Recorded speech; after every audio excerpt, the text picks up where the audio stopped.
Innal hamdalillah nahmaduhu wa nasta'inuhu wa nastaghfiruhu wa natubu ilaihi wa na'udzu billahi min syururi anfusina wa min sayyiati a'malina. May yahdihillahu fala mudilla lahu wa may yudlil fala hadiyalah. Wa asyhadu an la ilaha illallah wahdahu la syarikalah wa asyhadu anna Muhammadan abduhu wa rasuluhu la nabiyya ba'dah. Ya ayyuhalladzina amanu taqullaha haqqa tuqatih wa la tamutunna illa wa antum muslimun. يا أيها الناس اتقوا ربكم الذي خلقكم من نفس واحدة وخلق منها زوجها وبث منهما رجالا كثيرا ونساء واتقوا الله الذي تساءلون به والأرحام إن الله كان عليكم رقيبا يا أيها الذين آمنوا اتقوا الله وقولوا قولا سديدا يصلح لكم أعمالكم ويغفر لكم ذنوبكم ومن يطع الله ورسوله فقد فاز فوزا عظيما أما بعد فإن أصدق الحديث كتاب الله وخير الهدى هدى محمد صلى الله عليه وسلم وشر الأمور محدثاتها وكل محدثة بدعة وكل بدعة ضلالة وكل ضلالة في النار. Hadirin dan hadirat yang dirahmati oleh Allah Subhanahu wa taala, Bapak-bapak dan ibu-ibu yang dimuliakan oleh Allah, ikhwani wa akhwati rahimakumullahu jami'an. Alhamdulillah pada kesempatan kali ini kita diberi kesempatan oleh Allah untuk berkumpul, duduk bermajelis dalam rangka menimba ilmu. Semoga pertemuan kita diberkahi oleh Allah Subhanahu wa taala. Salawat dan salam tercurahkan selalu kepada junjungan kita Nabi Muhammad sallallahu alaihi wasallam dan juga kepada keluarganya serta seluruh sahabat beliau tanpa terkecuali. Topik yang akan kita bahas pada kesempatan kali ini adalah kiat-kiat bahagia di zaman now ya. Zaman now ya, zaman sekarang maksudnya ya. Saya tidak bosan lagi untuk mengingatkan ya, bahwasanya dalam syariat kita tidak boleh mencela zaman ya. Kalau kita menyebut zaman now maksudnya zaman sekarang bukan dalam rangka untuk mencela zaman ya. Karena Allah melarang hal tersebut. Dalam hadis qudsi Allah berkata, "Yu'dhini ibnu Adam yasubbud dahra wa ana ad-dahru uqallibul laila wan nahar." Sungguhnya anak-anak Adam menyakitiku, mereka mencela masa. Padahal aku adalah masa, aku mengatur siang dan malam. Jadi masa tidak boleh dicela, waktu tidak boleh dicela. Karena waktu hanyalah tempat bergulirnya kejadian dan perbuatan manusia. Jadi dia bukan tempat untuk dicela atau dipuji. Yang dicela atau dipuji adalah yang bergulir dalam masa tersebut, yaitu perbuatan-perbuatan manusianya. Karenanya tidak boleh kita mencela zaman, tidak boleh mencela waktu, karena dia tidak punya andil sama sekali dalam terjadi kerusakan atau kebaikan. Yang menimbulkan kerusakan dan kebaikan adalah pelaku zaman tersebut. Makanya Imam Syafi'i rahimahullah berkata, "Naibuz zamana wal aibu fina, fama liz zamani aibun siwana."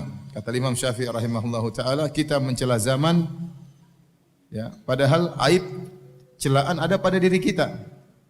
Tidaklah ada celah pada zaman kecuali pada diri kita sendiri ya. Jadi kita yang tercela, bukan zamannya.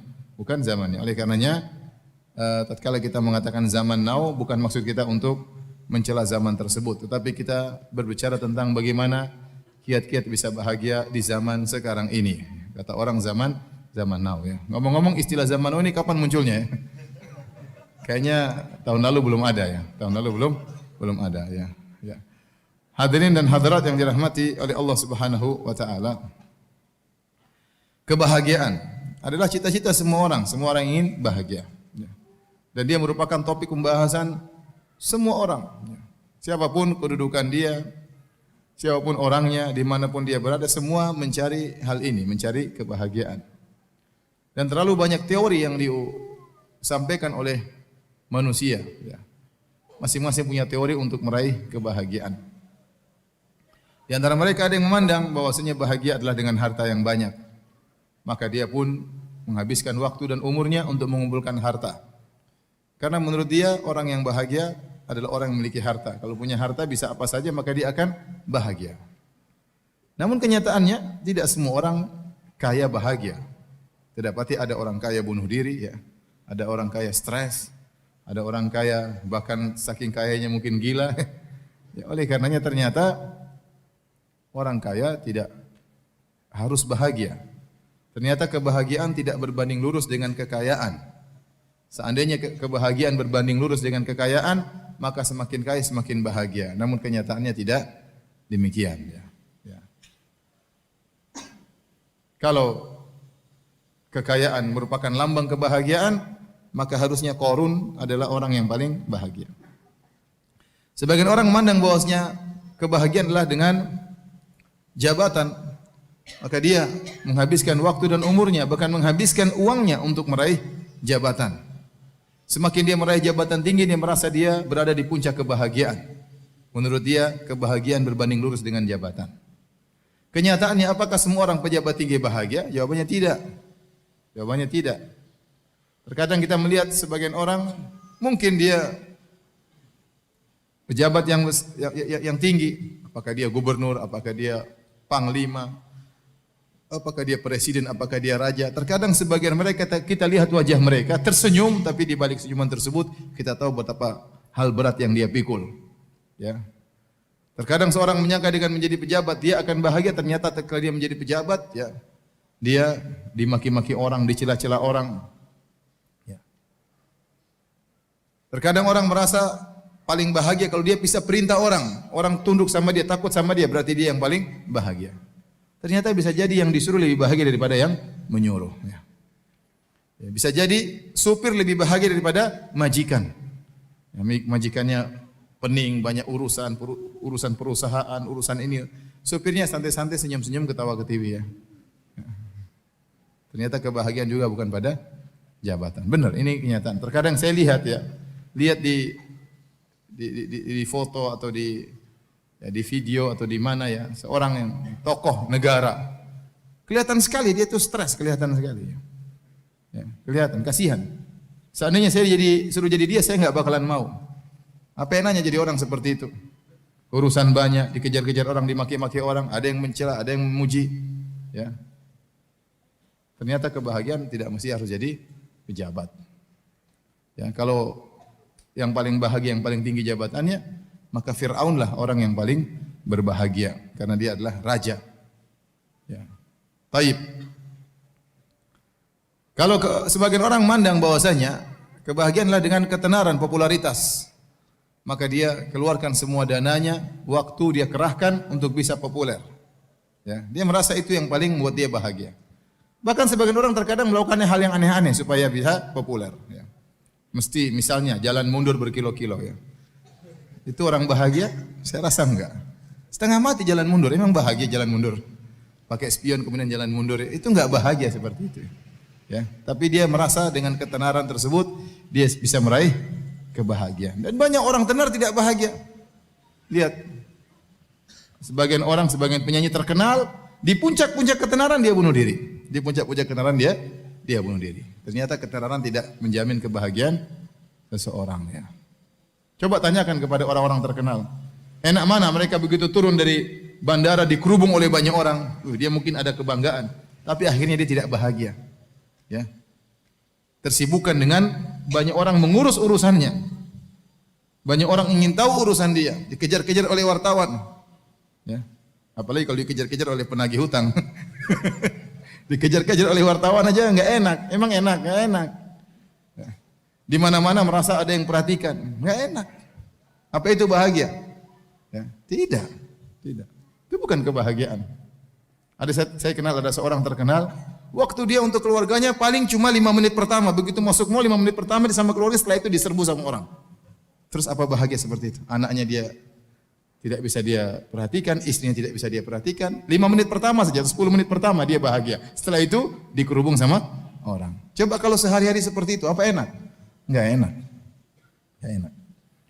Baik, Ustaz, kalau begitu mau bahagia jangan jadi pejabat. Oh, enggak juga begitu. Ustaz, kalau mau bahagia miskin aja. Enggak juga begitu. Banyak orang miskin juga sengsara tidak bahagia.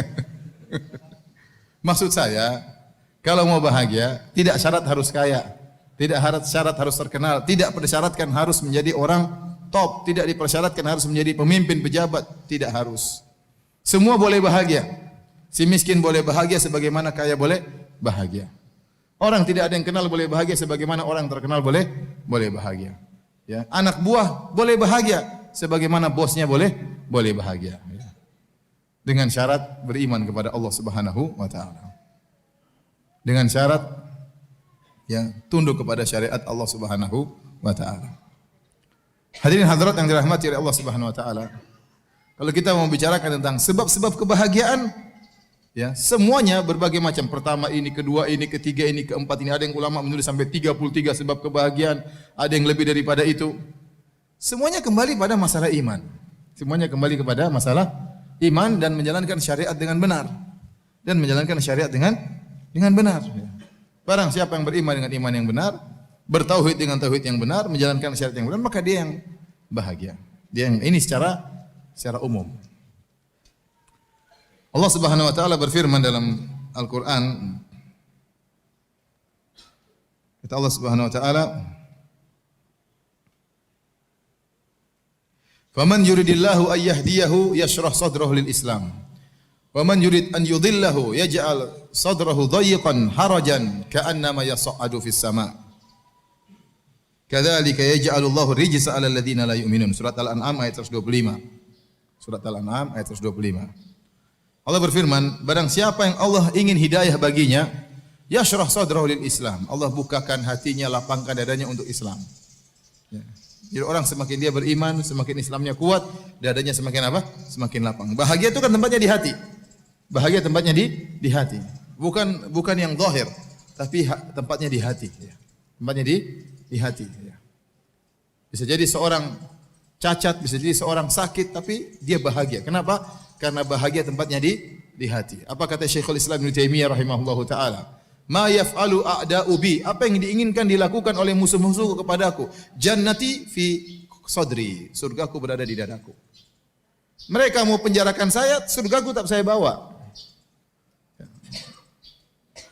Jadi kata Ibnu Taimiyah demikian, apa yang hendak mereka lakukan terhadap saya, ingin menyiksa saya, ingin menjatuhkan saya, enggak ada masalah. Surgaku berada di mana? Di hatiku. Jadi kebahagiaan itu letaknya di hati. Kata Allah, "Wa man yuridillahu faman yuridillahu an yahdiyahu yashrah sadrahu lil Islam." Barang siapa yang Allah ingin berikan ya hidayah kepadanya, Allah lapangkan dadanya. Maka dia dadanya lapang, dia bahagia, tenang. Wa man yurid an yudhillahu, dan barang siapa yang Allah inginkan dia tersesat, yaj'al sadrahu dhayiqan harajan, maka Allah menjadikan dadanya sempit, sesak. Ka'annama yas'adu fis sama', seakan-akan dia berada menuju naik ke atas langit. Ya. Sebagian ulama menyebutkan ini perumpamaan Allah buat 1400 tahun yang lalu. Ya. Allah sebutkan hal ini. Ini perumpamaan cocok sama orang-orang kafir. Kita lihat orang-orang kafir, seakan-akan mereka di puncak kebahagiaan. Tatkala mereka hidup dengan sesuka mereka. Syahwat mereka puaskan sehabis-habisnya, ya. Kemudian mereka melakukan apa yang mereka kehendaki. Seakan-akan mereka hidup dengan kemewahan. Secara zahirnya demikian, tapi belum tentu mereka bahagia, Ya. Seperti orang yang naik di atas gunung. Kalau orang di atas gunung, kita lihat dari bawah, seakan-akan dia di daerah terbuka, bebas. Tapi ternyata dadanya sesak. Kata Allah, ka'annama yas'adu fis sama'. Seperti orang yang naik ke arah langit. Semakin naik ke atas, semakin sulit untuk apa? Bernapas. Yang dari bawah lihat seakan-akan dia dalam kondisi tentram, luas. Ternyata dadanya sesak. Orang-orang kafir juga demikian. Ya. Orang kafir juga demikian. Kita lihat orang kafir, seakan-akan mereka sepuas-puasnya. Dunia mereka pegang. Apakah mereka bahagia? Tidak. Mereka tidak bahagia. Allah berikan kesengsaraan dalam hati mereka. Kata Allah Subhanahu wa taala, "Wa man a'rada an dzikri fa inna lahu ma'isyatan dhanka." Barang siapa berpaling dari peringatanku, maka baginya kehidupan yang menyesakkan, kehidupan yang sengsara di dunia itu. Di dunia kehidupannya sengsara. Baik, subhanallah, kita coba antum pergi ke negara-negara kafir, ke Eropa, antum lihat ya. Orang kafir bagaimana kehidupan mereka. Dunia toh isinya ya. Tempat-tempat ibadah mereka kosong. Lonceng dibunyikan, teng, teng, teng, nggak ada yang datang. Kalau orang jauh dari Tuhannya, bagaimana dia mau bahagia? Nggak usah kita bicara tentang orang jauh, kita bicara tentang diri kita. Dulu kita waktu tenggelam dalam maksiat, Ada kelezatan kita rasakan, tapi itu bukan kebahagiaan. Orang berzina lezat. Orang memiliki keharaman-keharaman, minum mabuk, teler, ada kelezatan dia rasakan. Morfinis ada kelezatan dia rasakan, tapi tidak ada kebahagiaan, tidak ada kebahagiaan. Orang selingkuh ya dia merasakan kelezatan. Maksiat ada kelezatannya, tidak kita pungkiri, ada kelezatan. Orang berzina, orang selingkuh, orang minum khamar, mungkin macam-macam, ada kelezatan dia rasakan, tapi tidak ada kebahagiaan. Setelah selesai dari maksiat, hatinya kering. Hatinya kering. Hatinya sengsara. Ya. Kita dulu pernah mungkin melakukan kemaksiatan. Kita rasakan hal tersebut. Setelah kita mengenal pengajian, setelah kita mulai baca Quran, setelah kita mulai sholat, baru ada keterangan kebahagiaan yang kita rasakan luar biasa. Yang dulu tidak pernah kita rasakan. Ini baru orang bermaksiat, sengsara hatinya. Bagaimana lagi dengan orang-orang yang kufur kepada Allah, yang musyrikin, apalagi sampai ateis. Bagaimana kehidupan mereka? Mereka lebih sengsara. Ya. Meskipun tampaknya mereka kelihatannya happy-happy, tapi tidak, hati mereka sengsara. Ini yang bilang Allah Subhanahu wa taala. Dan ada yang kita lihat dari kesengsaraan mereka. Saya lihat, kita ke Eropa, lihat ada perbedaan mencolok antara kaum muslimin dengan orang-orang kufar. Ya. Meskipun secara ekonomi orang-orang kafir lebih kaya raya. Tetapi saya lihat ya, lihat orang-orang Islam kalau berjalan bawa anak 2, 3 mobil ya, wanita-wanita berjilbab, naik mobil ada anak-anak. Orang kafir kita lihat enggak ada yang bawa anak-anak, hampir tidak ada. Bawa anjing 1 ekor, 2 ekor. Ini saya cerita kenyataan ya, 1 ekor, 2 ekor ya. Ya. Orang tua di sana, orang tua orang Islam ada yang ini, ada yang orang kafir yang tua jalan sendiri. Jalan sendiri ya. Entah anaknya kemana, entah cucunya kemana. Ya. Betapa bahagianya orang Islam mendapati punya anak banyak, bahagia lihat anak. Apalagi anaknya apa? Berbakti, bahagia luar biasa.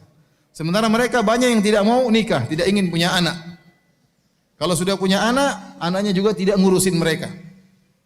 Kalau anaknya sudah umur 17, 18, pisah. Sudah. Entah ibunya ditengok atau tidak.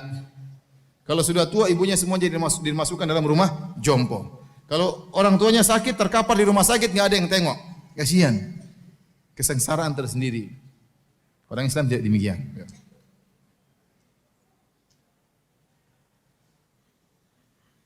Oleh karena para hadirin dan hadirat yang dirahmati Allah Subhanahu wa taala, orang Islam keluar tiap hari 5 waktu pergi ke masjid. Mereka orang kafir juga keluar 3 kali sehari. Kenapa? Bawa anjing ya. Karena anjingnya harus beol ya. Di luar. Mereka ambil ini kotorannya.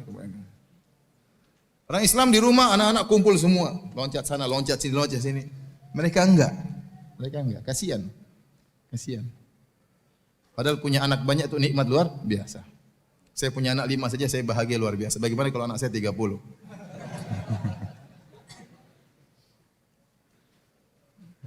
Bagaimana orang tua kita lihat cucu-cucunya, bahagia atau tidak?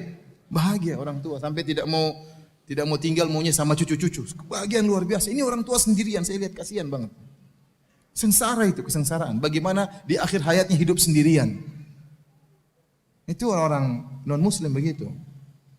Ya. Jadi antum jangan terpedaya seakan-akan mereka hidup dalam kondisi mewah. Ente pergi ke sebagian negara, antum pergi ke sebagian negara yang coba antum enggak usah jauh-jauh, pergi ke Singapura. Bagaimana kehidupan mereka? Dunia terus tidak berhenti. Kenapa? Biaya hidup mahal. Orang punya rumah besar susah karena rumah mahal-mahal, rumahnya flat-flat kecil-kecil itu.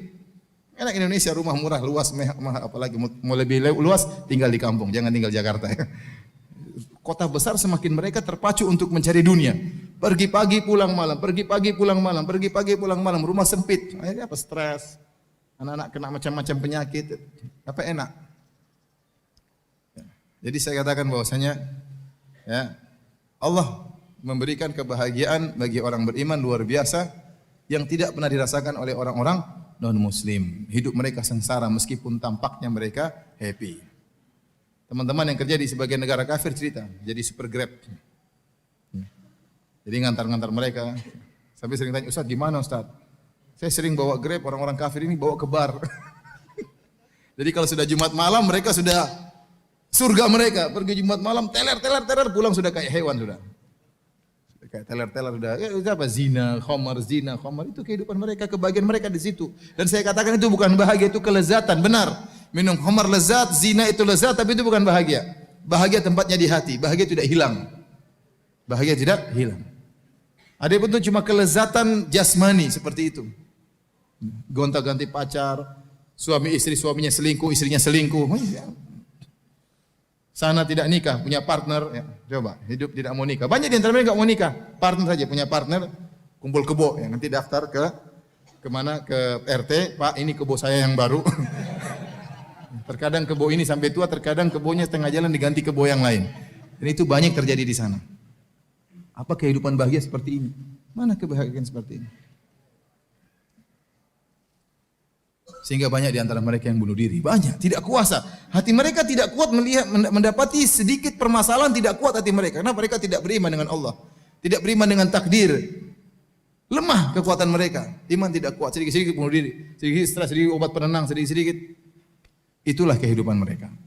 Itulah kehidupan mereka. Jadi antum jangan terpedaya. Lihat orang. Lebih bahagia antum ya. Lebih bahagia antum ya. Sekali lagi, jadi kalau kita berbicara tentang sebab-sebab kebahagiaan, maka semuanya bermuara pada beriman kepada Allah dan menjalankan syariat Allah Subhanahu wa taala. Semakin kita beriman kepada Allah, semakin menjalankan syariat Allah, maka Allah akan berikan kebahagiaan kepada kita. Tapi kita ingin rinci ya, agar lebih mudah dipahami, apa sih sebab-sebab kebahagiaan tersebut. Yang pertama saya bilang, sebab utama seorang bahagia tatkala dia mengikhlaskan ibadahnya karena Allah, tatkala dia memurnikan tauhidnya, itu orang paling bahagia. Tatkala dia menggantungkan hatinya seluruhnya kepada Allah Subhanahu wa taala, tatkala dia tawakalnya kepada Allah Subhanahu wa taala. Dia yakin bahwasanya kebahagiaan dia Allah yang menjamin. Dia yakin rezeki dia Allah yang menjamin. Dia tahu bahwasanya segala sesuatu Allah yang menentukan. Maka selalu dia menggantung hatinya kepada Allah Subhanahu. Orang ini paling bahagia. Orang ini paling bahagia. Apapun kondisinya, kaya, miskin, terkenal enggak terkenal, pejabat atau bawahan, kalau tauhidnya semakin mantap, maka dia semakin bahagia. Kata Allah Subhanahu wa taala, "Alladzina amanu wa lam yalbisu imanahum bidzulmin, ulaika lahumul amnu." Orang-orang yang beriman dan tidak mencampurkan keimanannya dengan kesyirikan, ulaika lahumul amnu, maka bagi mereka keamanan. Ketentraman, ulaika la amnu, ulaika lahumul amnu. Amnu itu ketentraman, kenyamanan. Wa hum muhtadun, dan mereka mendapat hidayah. Semakin Anda menguatkan tauhid Anda akan semakin tentram, semakin aman, semakin nyaman. Itu sudah. Nah, kita katakan tauhid berbanding lurus dengan kebahagiaan. Sudah jelas itu. Tauhid berbanding lurus dengan kebahagiaan. Semakin Anda pelajari tauhid dengan baik, semakin Anda mengenal siapa Tuhan Anda, semakin Anda tidak mengharapkan pujian dari manusia, semakin Anda tidak mengharapkan sanjungan dari manusia, semakin ikhlas, semakin Anda menyembunyikan amalan Anda yang tahu hanyalah Allah, berarti Anda bahagia. Berarti Anda fokus kepada Allah, Allah akan fokus sama Anda. Allah akan fokus sama Anda. Ya, jadi ini sebab utama bertauhid kepada Allah Subhanahu wa taala. Orang semakin ria, semakin sengsara. Semakin mencari perhatian manusia, semakin disanjung oleh manusia, dia semakin sengsara. Hidupnya dibangun di atas mencari sanjungan dan pengakuan dari orang lain. Orang ini tidak bahagia. Orang ini tidak bahagia. Mau beramal soleh, dia harus pamer terlebih dahulu. Ya. Kasih tahu orang, saya mau begini. Sedang beramal soleh, dia pun liput, kemudian dia masukkan di Facebook agar dikomentari. Kalau tidak ada yang komentari, sakit hatinya. Ya. Jadi kalau ingin bahagia, orang paling ikhlas itu orang paling bahagia. Maka latih diri Anda untuk ikhlas. Jangan suka ceritakan amalan perbuatan sendiri. Sebisa mungkin kita boleh ceritakan kalau ada maslahatnya untuk motivasi, misalnya untuk ada maslahat enggak apa-apa. Tapi hukum asalnya seorang berusaha menyembunyikan amal solehnya. Semakin dia bertauhid, semakin dia ikhlas, semakin dia bertawakal kepada Allah, semakin dia menggantungkan hatinya kepada Allah, ya, maka dia akan bahagia. Allah akan berikan dia kebahagiaan. Baik. Di antara sebab-sebab kebahagiaan, terutama di zaman now, ya, zaman sekarang yang di mana media sosial begitu luar biasa gencarnya dengan berbagai macam bentuknya dan fiturnya. Ya. Subhanallah ya. Kita benar-benar diserang oleh media sosial. Ya. Sehingga orang akhirnya ketergantungan dengan media sosial. Benar-benar HP itu adalah jantungnya. Kalau dia pergi dari rumah HP tidak dia bawa, dia bingung. Dia pulang lagi harus bawa HP. Kalau istrinya ketinggalan enggak ada masalah. Jangan sampai HP-nya ketinggalan. Jadi benar-benar seorang terbelenggu dengan media sosial. Ada Facebook, ada Twitter, ada Instagram, ya. Ada apa lagi? Telegram, apa lagi? Ya. Telegram ada tidak? Apa? Coba Facebook terus apa? Instagram terus Twitter terus YouTube. WhatsApp jangan, WhatsApp saya juga suka.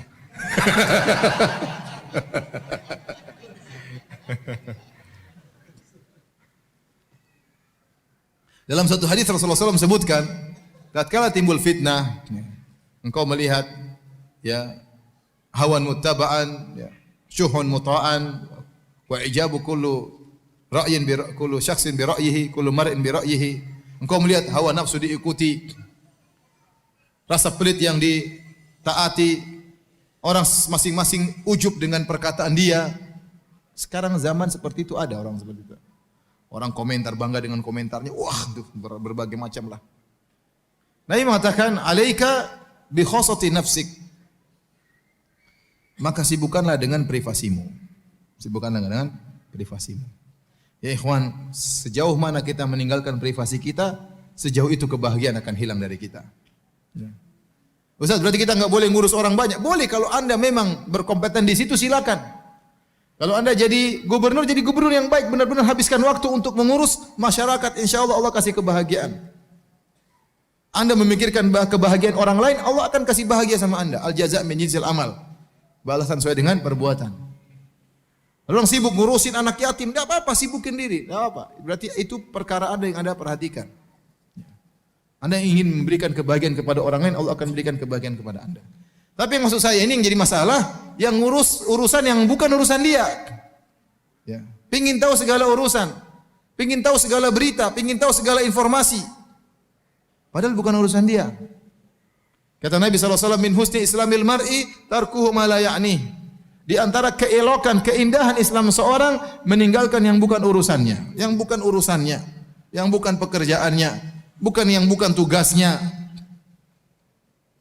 Sekarang ada seorang misalnya, taruhlah, ya, kerja entah mungkin jualan es cendol, mungkin jualan sayur, di Facebook, Instagram semua dia ikuti, berita-berita semua dia ikuti. Buat apa ya akhi?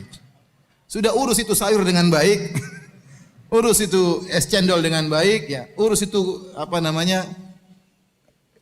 toko dengan baik. Bukan urusan Anda untuk mengetahui segala permasalahan.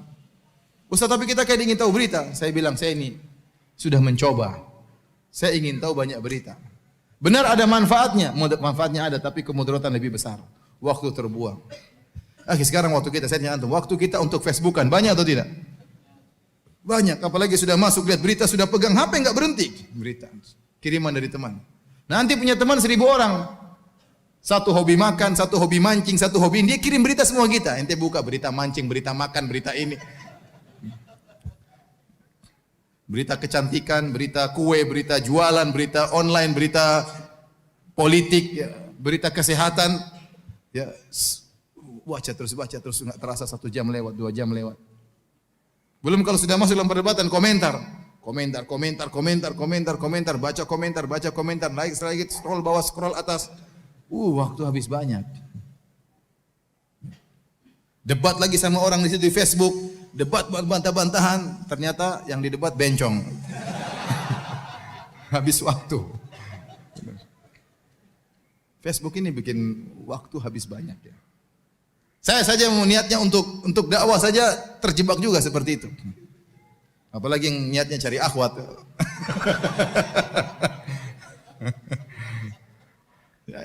Mana waktu kita terbuang. Bagaimana mau bahagia? Ente mau bahagia itu bukan dengan dengar banyak berita. Sebagian orang putar depan TV, berita ini, TV ini, pembunuhan, perampokan, pemerkosaan. Kira-kira bahagia enggak gitu? Kira-kira ente secara logis bahagia enggak orang seperti itu? Ini mas duduk mas duduk. Mas, suaminya juga ketakutan. Panggilan aja lagi nonton, semuanya nonton. Gimana? Apa bahagia seperti itu? Ini kan buat hati-hati Ustaz. Benar, saya bilang tadi, bukan berarti enggak ada manfaat, ada manfaatnya. Tapi mudaratnya terlalu besar. Habis waktu dengar berita yang macam-macam, dengar kerusakan, aduh kasihan.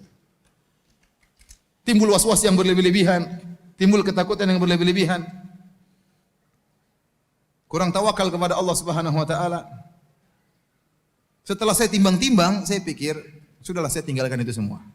Ini saya pribadi saya. Antum mau ikut silakan, enggak juga enggak apa-apa. Akhirnya sudahlah. Facebook saya masih tahan ya. Kenapa? Karena saya dihack, Facebook saya dihack. Jadi saya enggak bisa punya teman, tidak ada informasi juga yang masuk di wall saya. Yang akun sudah enggak bisa saya pakai kecuali yang wall, yang halaman ya. Yang masuk dalam berita saya cuma tulisannya Ustaz Arifin Badri. Saya enggak tahu kenapa, yang lain kok enggak bisa masuk. Setiap Ustaz Arifin Badri nulis status masuk ke wall saya. Sudah alhamdulillah. Saya cuma masukkan apa yang saya ingin masukkan, setelah itu saya tinggal nunggu saja ya. Kalau Twitter sudah saya berlepas tangan, saya kasih kawan sudah, biar dia yang susah ngurus Twitter saya. Saya udah enggak mau ya. Kawan itu ada hadir di sini juga ya. Selamat berjuang. Dulu saya suka Twitter, lihat sini berita Saudi, berita ini, berita senang Indonesia macam-macam. Ya subhanallah. Saya berkesimpulan kalau ada sesuatu yang penting akan sampai juga kepada saya. Daripada saya mencari yang penting di antara 100 yang tidak penting. Cek satu-satu. Belum tentu penting bagi saya. Kalau ada yang penting pasti ada yang kasih Ustaz, ada kejadian ini ya udah. Tanpa harus saya ikuti media sosial, saya bisa tahu perkara yang penting untuk saya ketahui. Jadi waktu kita habis untuk untuk media-media sosial, akhirnya banyak kebahagiaan yang kita tumbalkan.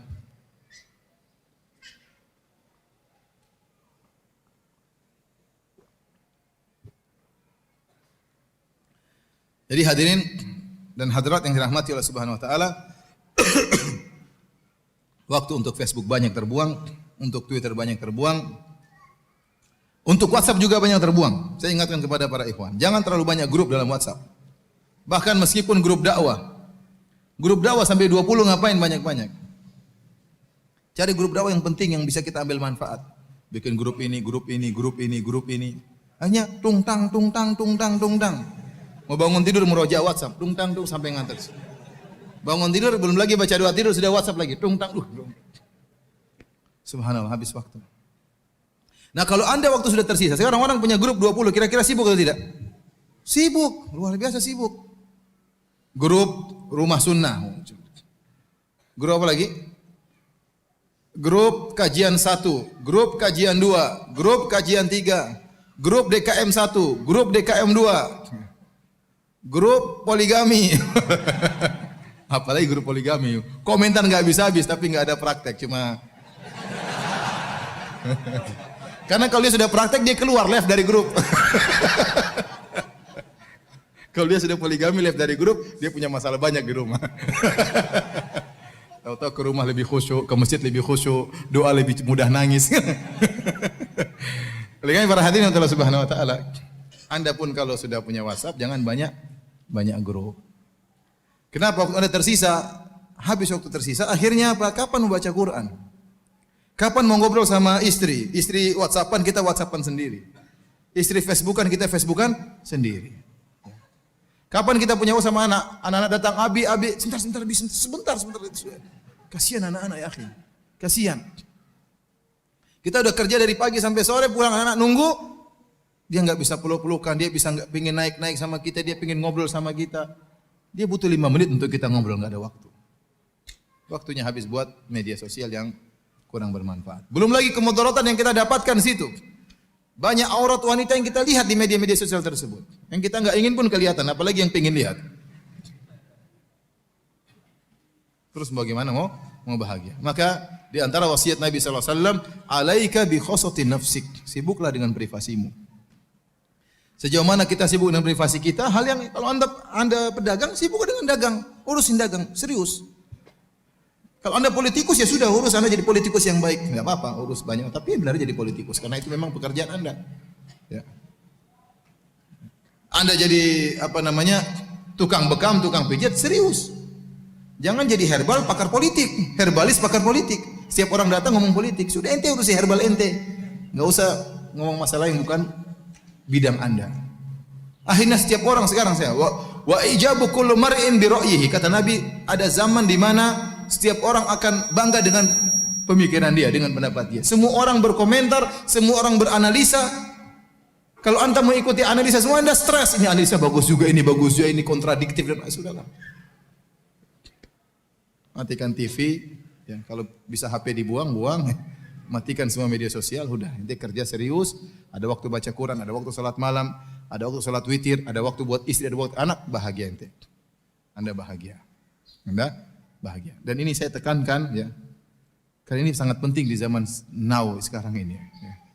Zaman now. Media sosial ini merebut kebahagiaan banyak orang. Merebut kebahagiaan banyak orang. Anak semakin Anda kasih gadget, berarti Anda semakin menjauhkan sang anak dari Anda.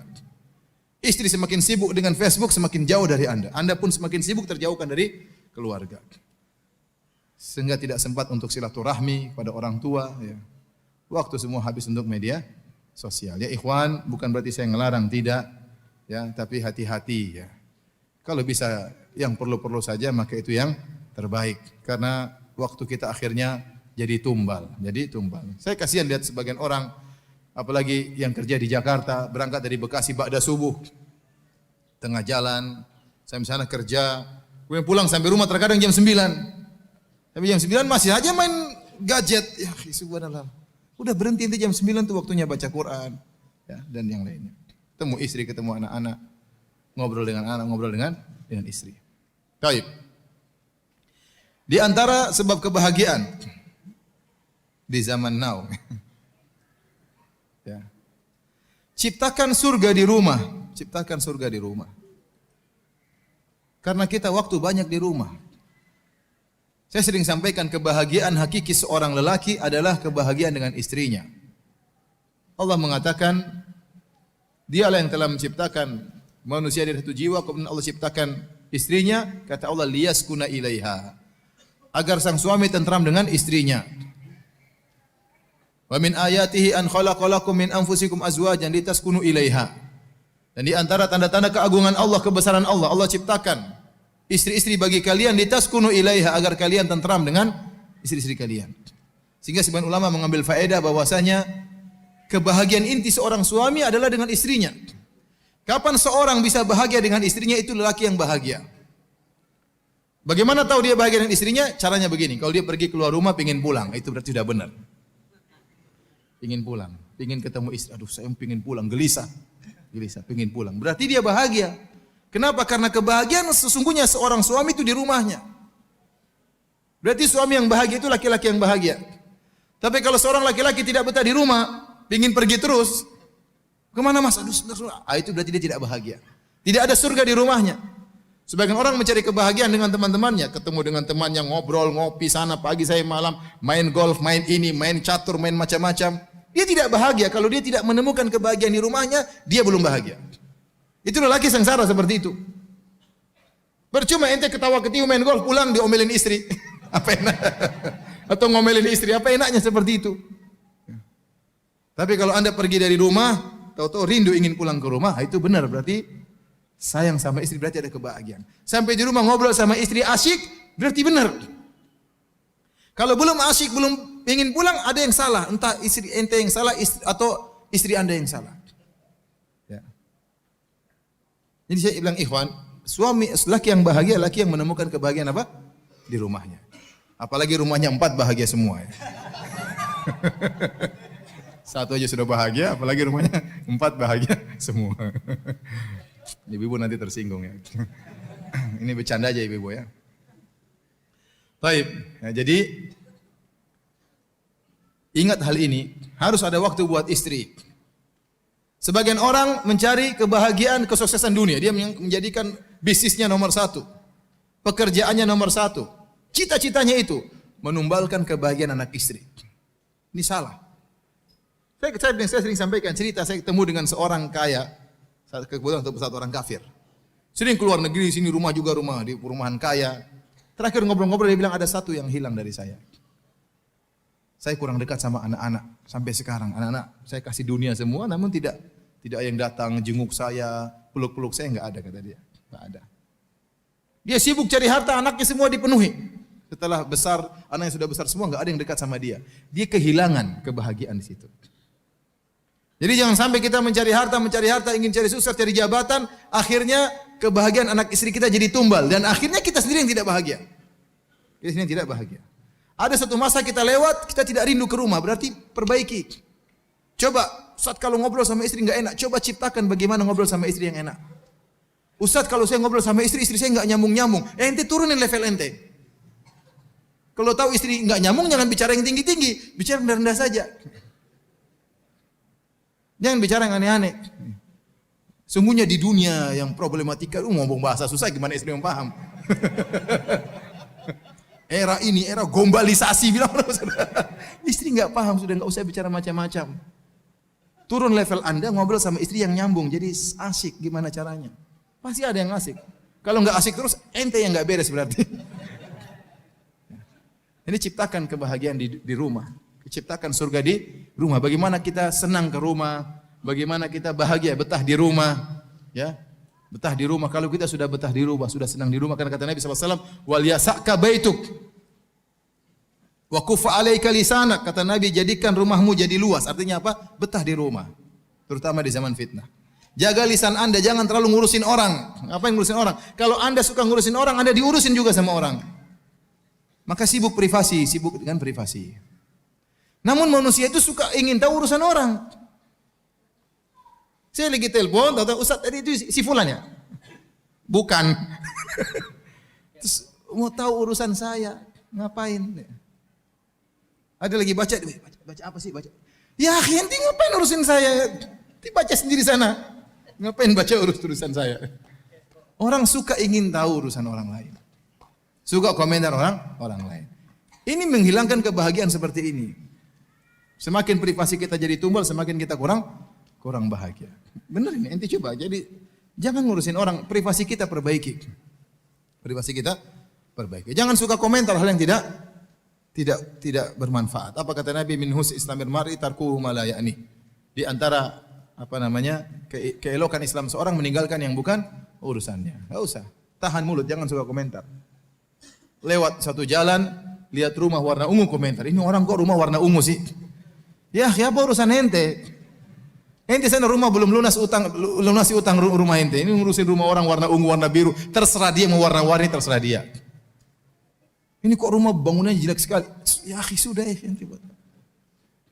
Ikut berita artis, ikutin terus. Si artis ini dicerai sama suaminya. Kemudian ketahuan katanya suami selingkuh. Katanya suami punya istri kedua. Kemudian istrinya, ente ngapain ikuti berita artis? Akhirnya masuk ke persidangan. Ngapain ente ikuti berita artis itu? Kecuali kalau memang ente mau nikahi sang artis, ya silakan. Ya sudah, ente ikuti sampai dia benar-benar jadi janda, ente maju. Ya. Dia aja nggak suka sama ente ngikuti beritanya terus. Buang-buang waktu. Jadi banyak buang waktu kita terbuang. Jadi di antara sebab kebahagiaan, ciptakan kebahagiaan di rumah. Kalau belum bisa menemukan surga di rumah, duduk sama istri. Wahai sayangku, kita ada apa ini? Kenapa kita kok kayaknya tidak indah, tidak mesra kehidupan kita ini. Apa yang salah antara saya dengan anti? Bicarakan baik-baik. Mungkin dia bilang, Mas Ti kalau pulang nggak pernah ngobrol sama saya. Ya udah, saya ngobrol besok ya. Ngobrol, ya. Sudah diperbaiki. Dan perlu kita ngobrol sama istri supaya kita ada kebahagiaan di situ. Nabi aja ngobrol sama istrinya sebelum tidur. Anda juga kalau pulang ke rumah ngobrol sama istri meskipun 15 menit, meskipun 20 menit. Ya. Yang penting ngobrol sama istri. Tapi jangan lama-lama ya. Kalau sudah 45 menit, bunyikan wecker. Waktunya tidur. Waktunya tidur. Disitulah letak kebahagiaan. Baik. Di antara sebab-sebab kebahagiaan adalah melazimi zikir kepada Allah. Melazimi zikir kepada Allah. Kata Allah, alladzina amanu wa tatma'innu qulubuhum bi dzikrillah. Ala bi dzikrillahi tatma'innul qulub. Orang-orang yang beriman dan mereka Tenang hati-hati mereka dengan mengingat Allah. Ketahuilah dengan mengingat Allah, maka hati akan menjadi tenang. Saya katakan bahwasanya kebahagiaan letaknya di mana? Di hati. Kita enggak usah bicara teori kebahagiaan yang panjang lebar. Anda tiap hari baca Quran setengah juz aja, Anda bahagia. Enggak usah bicara teori begini, enggak. Ambil Quran, berdoa dengan Allah, baca. Dicicil, hari ini satu halaman, besok nanti sore nanti lagi tambah lagi satu lagi halaman, baca tafsirnya, baca terjemahannya, itu kebahagiaan. Itu kebahagiaan. Ada saatnya kita harus berdoa-doa dengan Allah agar Allah beri kebahagiaan kepada kita. Ya. Benar bahwasanya di antara kebahagiaan kata para ulama adalah mencari teman yang baik. Kata Nabi SAW, "Mathalu al-jalisi salih kahamil misik. Imma an yahdiyaka atau tabta' minhu." Ya. Seperti perumpamaan orang yang teman yang baik seperti penjual minyak wangi. Kalau dia kasih hadiah sama kamu atau kau beli dari dia, atau tajida minhu rihan thayyibah, atau kau mendapati bau yang harum dari dia. Teman yang soleh ini penting sebab kebahagiaan. Yang kalau kita berteman dengan dia, kita akan mengingat Allah Subhanahu wa taala, atau kita diingatkan oleh dia, teman sama-sama pengajian, teman sama-sama proyek dakwah misalnya. Ini teman-teman kita jaga, ini teman-teman yang mendatangkan kebahagiaan. Teman-teman yang tidak berbicara tentang dunia. Kalau teman bicara dunia banyak. Tapi kita butuh teman yang bicara tentang apa? Akhirat. Bicara tentang akhirat. Ini, teman-teman ini perlu. Tetapi bukan berarti kita harus selalu sama dia. Ada harus waktu kita khususkan untuk berkhalwat antara kita dengan Allah, untuk zikir kepada Allah. Makanya Nabi SAW mengatakan di antara 7 golongan yang Allah naungi pada hari kiamat kelak, di antaranya kata Nabi SAW, rajulani tahabba fillah. 2 orang yang saling mencintai karena Allah. Ijtama'a alaihi wa tafarraqa alaihi. Mereka berdua bertemu karena Allah dan berpisah karena Allah. Di antara tafsiran berpisah karena Allah, yaitu mereka harus bersendiri agar konsentrasi beribadah kepada Allah masing-masing. Kalau ngobrol terus, kapan baca Quran, kapan salat malam, kapan salat duha, ngobrol terus kerjanya. Enggak, kita ngobrol urusan ini. Tapi terkadang kita harus berpisah. Kamu baca Quran, saya juga baca Quran. Kamu salat malam, saya juga salat malam. Jadi harus ada waktu kita berkhalwat dengan Allah Subhanahu wa taala. Di antaranya salat malam, itu kebahagiaan. Allah mengatakan, ya ayyuhal muzammil qumil laila illa qalil. Wahai Muhammad, bangunlah di malam hari. Kata sebagian ulama, ini adalah ayat ini, surat Al-Muzammil adalah Zadud Da'iyah. Isinya adalah tentang bekal bagi seorang dai. Apalagi Rasulullah SAW di siang hari akan berhadapan dengan berbagai macam permasalahan. Malamnya harus charger iman. Caranya salat malam.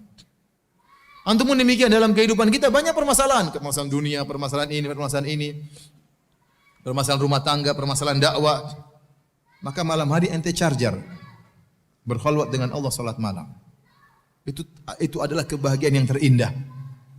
Tatkala Allah Subhanahu wa taala turun di sepertiga malam yang terakhir, kemudian mencari hambanya. Hal min da'in fa'astajiba lahu.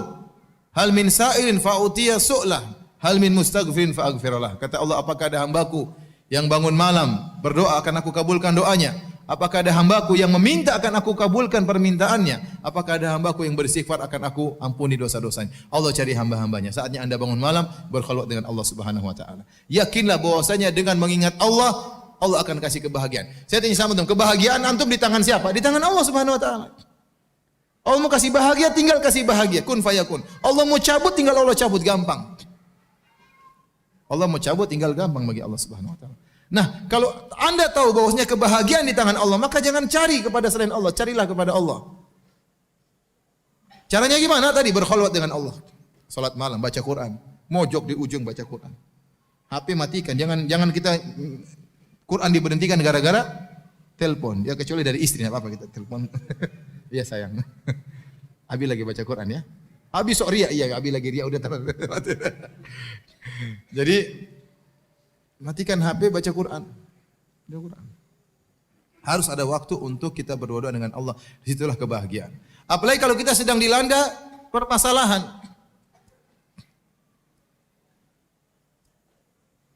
Kata Allah, wasta'inu bis-sabri was-salat. Jadikanlah sabar dan salat sebagai penolong anda. Waktu Nabi dikata-katain oleh kaum musyrikin dengan tuduhan yang macam-macam, Nabi sebagai manusia dadanya juga sesak, diomong-omongin macam-macam. Kata Allah, "Wa laqad na'lamu annaka yadhiqu sadruka bima yaqulun."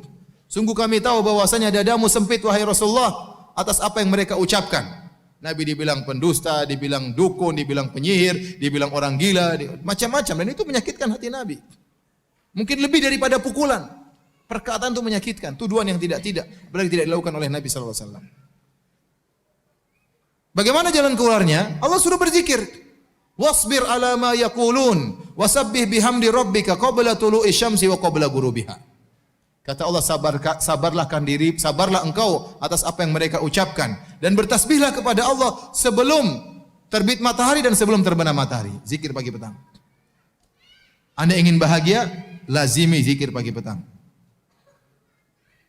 Tapi benar-benar pahami maknanya. Benar-benar direnungkan tatkala membaca zikir pagi petang. Allahumma anta rabbi la ilaha illa anta. Benar-benar ya. Bagaimana pernah saya ceramahkan di Masjid Al-Ikhlas tentang fikih zikir pagi petang. Berusaha Anda lazimi zikir pagi petang.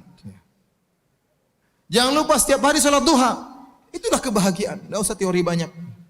Salat malam, salat duha, zikir pagi petang, baca Quran, selesai.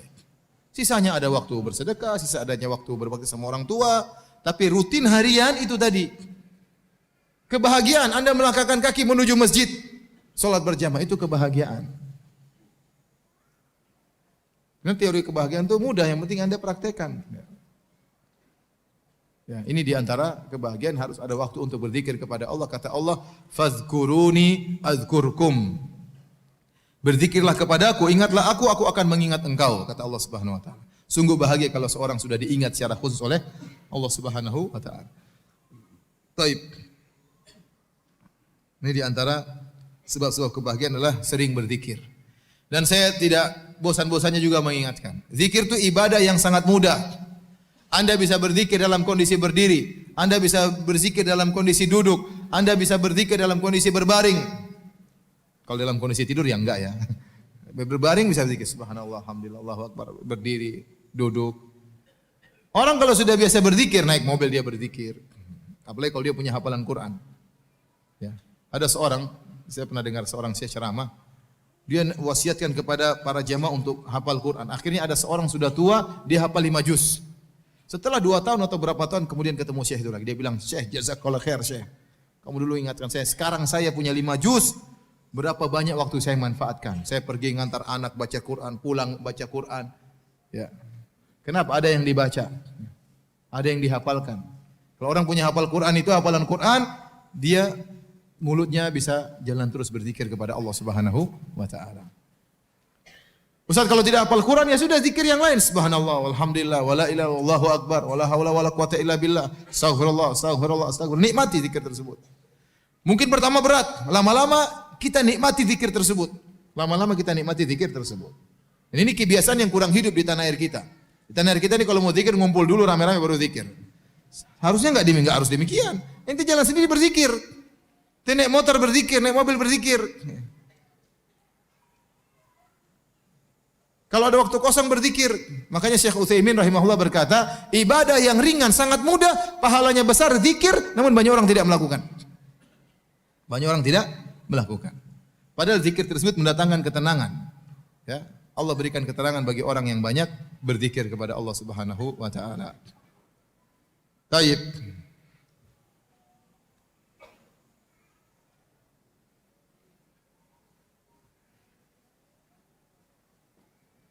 Di antara sebab-sebab kebahagiaan adalah qanaah. Qanaah, ridho dengan pemberian Allah Subhanahu wa taala. Barang siapa yang qanaah, maka dia bahagia. Kanz, qanaah itu adalah harta yang luar biasa. Barang siapa yang memilikinya, maka dia pasti bahagia. Maka dia pasti bahagia. Bagaimana caranya? Sering melihat ke bawah. Kata Nabi sallallahu alaihi wasallam, "Unzuru ila man asfala minkum wa la tanzuru ila man fawqakum fa innahu ajdaru alla tazdaru nikmatallahi alaikum." Kata Nabi sallallahu alaihi wasallam, lihatlah ke bawah, jangan lihat ke atas. Kalau masalah dunia, lihat ke bawah. Maka itu akan membuatmu tidak meremehkan nikmat Allah yang Allah berikan kepada engkau. Anda qanaah, ajari istri buat qanaah, ajari anak buat qanaah. Anak-anak diajak tuh, lihat orang-orang anak-anak yang kerja, yang tinggal di bawah kolong jembatan, yang rumahnya kecil-kecil, tunjukin biar anak-anak itu tahu bersyukur kepada Allah. Istri pun demikian, ajak ke rumah teman-teman yang mungkin rumahnya agak peot-peot, yang mungkin kotor-kotor, biar istri itu bersyukur udah punya rumah bagus. Tapi kalau Anda bawa istri Anda ke rumah orang kaya, Anda yang sengsara nanti. Kenalan istri orang kaya, bawa tas harganya 600 juta. Saya pernah ditanya, sudah lama berapa tahun lalu, saya ditanya sama jamaah, Ustadz bagaimana hukumnya membeli tas harganya 600 juta, tapi saya sudah bayar zakat, saya sudah bersedekah di tetangga. Saya bilang enggak boleh. 600 juta itu mubazir, tas buat apa? Fungsinya apa 600 juta? Apakah bisa jadi bagasi nyimpan mobil itu tas?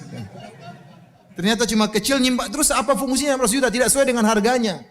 Tidak sesuai dengan harganya. Subhanallah, ternyata memang ada tas yang mahal. Waktu saya kemarin ke Paris, lihat jam 350 juta, ini jam 350 juta. Ini jam buat apa ini, subhanallah. Ternyata ada tas harganya 1,5 miliar. Itu pun orang rebutan, terkadang ngantri nggak ada barangnya, subhanallah. Nah, kalau istri Anda bergaul sama ibu-ibu hembring, apa hembring ya? Ibu-ibu globalisasi begitu, globalisasi ya. Anda yang tersisa nanti. Anda yang tersiksa. Mas, itu ibu itu bagus sekali. Aduh, sudah kena virus orang kaya. Bilang aja, sayang, suamimu itu miskin, tidak seperti mereka. Kalau ente mau bahagia, suruh bergaul sama orang miskin, ente bahagia. Istri pulang bersyukur terus, Mas, kamu sayang sekali sama saya, kamu baik. Padahal kita beli barang murahan. Ya. Kenapa? Karena ente buat dia bergaul sama orang miskin. Tapi kalau ente kasih salah pergaulan, bergaul sama orang kaya, waduh, itulah. Itu nasib ente sudah. Jadi kalau mau bahagia lihat ke bawah, jangan lihat ke atas. Dan saya ingatkan kepada ibu-ibu, ibu-ibu itu kunci qanaah di keluarga. Bapak-bapak sih tidak terlalu sih begitu ya. Ada bapak yang tamak ada, tapi qanaah itu kuncinya di istri. Saya ingatkan kepada ibu-ibu, kalau ibu-ibu qanaah, maka insya Allah bapak juga qanaah. Saya baru kemarin ketemu dengan seorang polisi, Kapolsek apa ini. Aduh Ustaz, istri saya main ke rumah tetangga baru beli kulkas baru, pulang-pulang sayang beli kulkas baru. Aduh kata saya. Kenapa? Karena gaul sama itu tetangga, lihat ada baru mobil baru, pingin juga yang baru. Kalau istri nggak qanaah, suami yang setengah mati. Akhirnya dia terpacu untuk mencari dunia, nggak pernah berhenti. Kenapa? Karena nggak qanaah. Nggak qanaah. Sayang, saya nggak punya uang sayang. Sudahlah mas, utang aja mas. Tawakal sama Allah, insya Allah bisa dibayar. Insya Allah bisa mas, insya Allah bisa ya. Akhirnya udah utang lagi. Ya. Jadi saya katakan kepada ibu-ibu, kunci qanaah ada pada ibu-ibu. Kalau ibu-ibu qanaah, suaminya insya Allah nurut. Kapan kita qanaah kita bahagia, kapan kita tidak qanaah kita sengsara. Waktu terbuang-buang.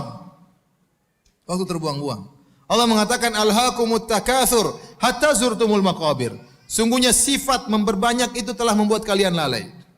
Allah tidak berbicara orang miskin kerja karena kesuap nasi membuat dia lalai, tidak. Allah berbicara tentang yang berlomba-lomba banyak-banyakan. Maksudnya apa? Sebenarnya dia sudah cukup. Sebenarnya tidak perlu, tapi karena ingin banyak-banyakan, banyak aset, banyak ini, banyak mobil, banyak rumah, banyak, akhirnya waktunya habis. Ya, untuk bangun satu rumah saja perlu waktu lama. Setahun mungkin bangun rumah satu. Belum ngontrolnya, belum ini, belum gambarnya. Itu waktu semua kalau tidak perlu, rumah ini tidak perlu. Coba kalau kita gunakan baca Quran, ikut pengajian, betapa banyak tabungan kita di akhirat. Kecuali kalau Anda perlu rumah baru, nggak ada masalah. Kalau Anda nggak perlu, ngapain? Hanya memperbanyak aset. Ngabisin waktu. Akan memperberat hisab Anda pada hari kiamat kelak. Jadi lihat ke bawah. Terutama antum orang-orang Bekasi, kan tidak semua kaya. Kalau kita bicara di orang kaya, mungkin ya orang-orang yang hidupnya tengah ke bawah harus sering lihat ke bawah lagi ya. Lihat sering ke bawah. Jadi agar kita bersyukur kepada Allah. Kalau masalah dunia Allah suruh lihat ke bawah. Masalah akhirat Allah suruh lihat ke atas, semangat terus. Semangat terus. Dunia lihat ke bawah. Kapan kita lihat ke bawah, kita qanaah maka kita akan bahagia. Maka sekali-sekali ajak keluarga, ya misalnya tidur di rumah saudara yang susah, paksa, biar dia tahu bagaimana hidup susah itu kayak apa. Ya sekali-sekali kita bawa ke hotel, sekali-sekali kita bawa ke rumah yang susah. Anak-anak pun demikian, terkadang harus susah. Ajarin bahwasanya tidak semua dalam kondisi enak, terkadang susah. Jadi mereka terbiasa untuk qanaah. Ya. Apa kata Imam Syafi'i rahimahullahu taala? "Idza ma kunta dza qalbin qanu'in fa anta wa malikud dunya sawa'u." Kalau kau memiliki hati yang qanaah, sungguhnya kau dan raja sama saja. Sudah, raja itu dia mau apa? Dia mau puas. Sehingga dia bangun ini, bangun anu, nguasai ini, nguasai anu, punya macam-macam supaya dia puas. Lah Anda kalau sudah puas meskipun tidak punya apa-apa, Anda sudah bahagia sebagaimana kebahagiaan yang dikejar oleh sang raja. Ini perkataan Imam Syafi'i luar biasa. Idza ma kunta qalbin qanu'in, idza ma kunta dza qalbin qanu'in fa anta wa malikud dunya sawa'u. Kalau kau memiliki hati yang qanaah, sungguhnya kau dan raja sama saja. Ini bait saya pertama kali dengar, isinya dari seorang teman saya orang Cina. Jadi dekat satu asrama dengan saya di Universitas Islam Madinah. Orang Cina ketemu selalu senyum, salat ke masjid, pulang lagi, senyum, teman-temannya datang dia masakin semuanya. Saya bilang, "Ahmad, ente senyum-senyum terus, Masya Allah. Kenapa? Apa rahasianya?" Kata dia, qala Syafi'i, pakai Cina, yang Cina-Cinanya. Imam Syafi'i berkata, kalau kau qanaah maka kau sama dengan raja. Masya Allah. Pelajaran berharga ya. Ternyata itulah kunci sebab rahasia kenapa dia tersenyum selalu, bahagia selalu, berseri-seri selalu. Kenapa ada sifat qanaah? Kalau kita tamak, kita sengsara. Orang yang paling sengsara orang yang paling tamak. Antum kira orang kaya itu bahagia, terkadang mereka tamak, sudah punya hotel, sudah punya perusahaan, enggak terus hati berpacu, enggak pernah selesai. Kalau diberi kata Nabi sallallahu alaihi wasallam, "Lau kana li bani Adam wadiyani min dhahab labtagha salisan." Kalau anak Adam diberikan 2 lembah emas, dia cari lembah yang ketiga. Sebagian orang kaya seperti itu. Tidak ada titik klimaks yang enggak ada. Ya, tidak ada. Terus mencari. Tidak terasa waktunya habis, terusnya apa? Sudah umur 80 tahun, waktunya santai, terus kerja. Sebentar lagi tewas, terus kerja. Sampai tewas akhirnya. Yang dia rasakan cuma sedikit. Ngumpulin rumah banyak yang dia makan cuma sama dengan ente, 1 piring. Apa bedanya dia sama ente? Perutnya mungkin lebih besar perut ente daripada dia. Ya. Dia makan sedikit selesai, takut ini ente makan banyak-banyak. Ente lebih bahagia makan lebih banyak daripada dia.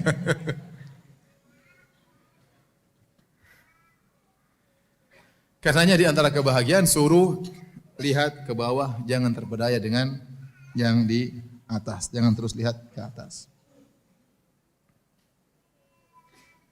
Kemudian di antara sebab kebahagiaan, perbanyak istighfar, bertobat kepada Allah.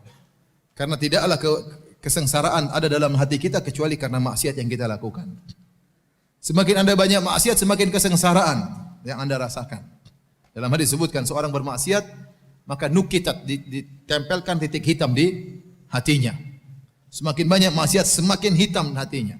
Semakin susah dia khusyuk, semakin susah dia terenyuh tatkala baca ayat Al-Quran. Maka seorang perbanyak istighfar. Apa kata Nabi SAW? Tuba liman wajada fi sahifati istighfaran katsira.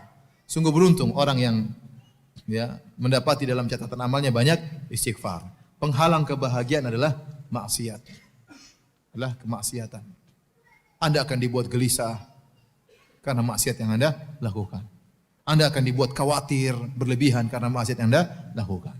Anda akan dibuat sedih berlebihan karena maksiat yang Anda lakukan. Apa kata Allah? Ala inna awliya Allahi la khaufun alaihim wa lahum yahzanun. Ketahuilah wali-wali Allah itu orang saleh. La khaufun alaihim wa lahum yahzanun. Mereka tidak khawatir, mereka tidak bersedih. Mereka menjalani kehidupan dengan biasa. Kekhawatiran sedikit kemudian hilang. Kesedihannya sudah mau diapain? Tawakal kepada Allah. Orang yang bermaksiat tidak bisa demikian. Ada kegelisahan. Kenapa maksiat? Ada yang dia lakukan terus maksiat tersebut. Ya. Oleh karenanya kalau Anda melakukan maksiat segera bertobat kepada Allah, maka Allah akan kembalikan kebahagiaan bagi Anda. Banyak bertobat, banyak beristighfar kepada Allah Subhanahu wa taala. Di antara sebab kebahagiaan, mudah memaafkan. Mudah memaafkan. Ya ikhwan, kita hidup di zaman now ini banyak masalah. Banyak masalah. Kita punya masalah sama orang tetangga, terkadang ada masalah. Terkadang kita punya masalah sama kerabat, sama kakak, sama adik, terkadang sama orang tua kita. Ya. Tidak mudah kita menjalin silaturahmi. Ya. Terkadang sebagian kerabat kita tidak ngerti apa yang kita lakukan. Ada sebagian datang kepada saya, Ustaz, saya ini bingung Ustaz. Sama kerabat-kerabat saya. Kenapa, Mas? Saya ini kalau kasih mereka duit, mereka bilang saya sombong, sok kasih duit. Kalau saya nggak kasih, katanya pelit. Saya bingung Ustaz, gimana? Jadi ada sebagian gitu ya.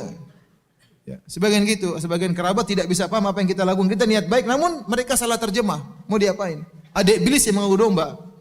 Akhirnya timbul masalah kita dengan kerabat, timbul masalah dengan adik, dengan kakak, ya. Timbul masalah dengan om, timbul masalah dengan tetangga, timbul masalah dengan teman pengajian, ya. Timbul masalah sama DKM, timbul masalah sama ustadz yang lain. Itu kejadian seperti itu. Hidup ini dengan problematika. Kan memang demikian manusia hidup dengan problematika. Ya. Nah, tatkala Anda ingin bahagia, Anda harus punya sifat mudah memaafkan. Sifat mudah memaafkan. Ya udah, maafkan aja. Kasih uzur sama orang yang mungkin dia nggak ngerti. Kok dia begitu, dia tidak menghargai saya. Mungkin dia tidak ngerti. Ente jangan dulu memvonis dia tidak menghormati Anda, tidak ini, tidak ini. Mungkin dia tidak ngerti, mungkin dia tidak tahu. Kasih uzur. Al-mu'min yatlubul ma'adir. Seorang mukmin dia mencari uzur bagi saudaranya. Wal munafik yatlubul atharat. Adapun orang munafik cari-cari kesalahan saudaranya. Kalau Anda memiliki sifat mudah memaafkan, Anda akan bahagia. Oleh karenanya para anbiya, para nabi, orang-orang yang berjiwa besar, dada mereka sangat lapang, dimusuhi oleh kaum tapi mereka mudah memaafkan, jadi mereka hidup bahagia. Kalau orang dadanya sempit, badannya besar, dadanya sempit, sedikit-sedikit ngomel, sedikit-sedikit marah, sedikit-sedikit nggak bisa tidur, stres, kenapa? Tidak mudah memaafkan. Mau tidur mikir si fulan kurang ajar, si fulan kurang ajar, si fulan murojaah, dendam. Terus gimana mau tidur? Gimana mau tidur? Dada kita ini sudah sempit kalau kita nggak isi, kalau kita isi dengan Al-Quran, isi dengan hadis-hadis Nabi, isi dengan pengajian, kita bahagia.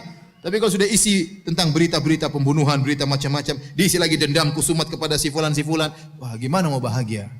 Dada kita nggak kuat, meledak ini gara-gara diisi dengan hal yang tidak benar seperti itu.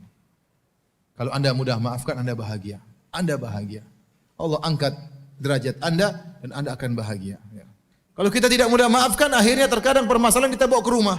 Istri ikut kena, anak-anak ikut kena. Ya sudah, bagaimana cara maafkan Ustaz? Ya sudah, itu sudah takdir, mau diapain? Orang itu pasti mencela saya, sudah ditakdirkan 50.000 tahun sebelum menciptakan langit dan bumi, dia pasti mencela saya. Mau diapain? Ya sudah, ini mau apa? Ya sudah, terima aja. Ya udah, maafin aja lah. Allah sudah takdirkan.